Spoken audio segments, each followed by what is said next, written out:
Let's go to the great state of Florida, where Turning Point USA's Student Action Summit was held last week. And predictably, the left were outraged and protesting, trying to shut down the event. But something rather wonderful happened. The young'uns at the summit got out on the streets and protested back against the people calling them Nazis. Mass deportation! Mass deportation! Mass deportation! Yes, they were chanting for mass deportations. And watch what happened when a deranged leftist stopped his car in the middle of the street to confront those attending the summit. But after he attacks a man, something very interesting happens. A veteran cop arrives and delivers a dose of instant karma. This is a classic case of what the kids call FAFO. He effed around and he found out. Look at you, bro. Come on. Where you at? Let's go. Let's go. You know me. Let's go. Come on. Get you in the bathroom. Come on. Come on. Come on. Come close. Jump. Come close. You ready? You ready? Oh, you want something? You ready? Come on. Get over there. Come on. Come on. Your car. They're going to steal your car. They're going to steal your car. Hey, come over here. Oh, wow. Fighting. Now he's fighting.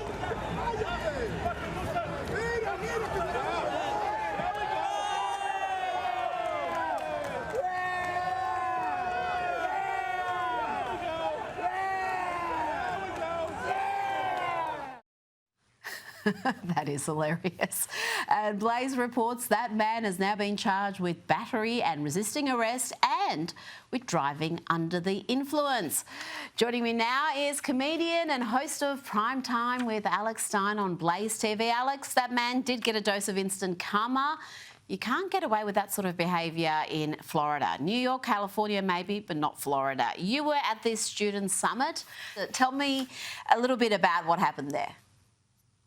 Well, it was a great weekend. We're all in Tampa, Florida, and I just want to say Turning Point was so gracious to let me speak at the, Chapter Leadership Summit before the event to all the college kids. And let me just tell you, this guy was outnumbered. He tried to go to a knife fight, and he didn't have a gun. He didn't have the right weapon, and he tried to throw punches, and he got annihilated by the Tampa PD because they were not messing around.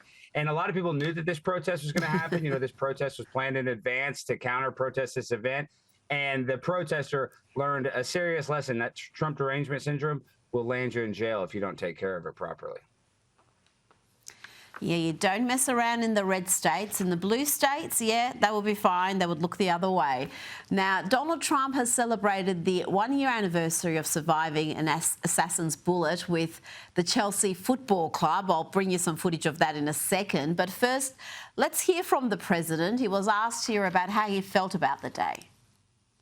On this one-year anniversary of Butler, what was going through your mind this morning when you woke up? I know that you're praising God you're alive, but a lot of people want to know how you're taking this day on this one-year anniversary. God was protecting me.